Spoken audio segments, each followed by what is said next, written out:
Bueno chicos, este no es un video muy largo, sino que les quería comentar el video que mandé así de que ya lo hice. Literalmente ya está todo editado, yo lo edité rápido todo. Pero el problemita que si no que cosa, como se dice, yo desactivé, porque acá yo tengo la cosa, no sé si lo están viendo muy bien.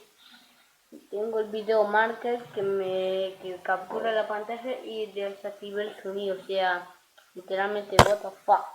Bueno, esto era para comentarlo, así que nos vemos hasta mañana. Chao, para otro video. Chao.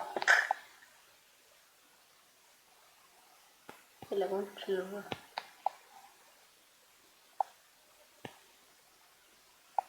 ¿qué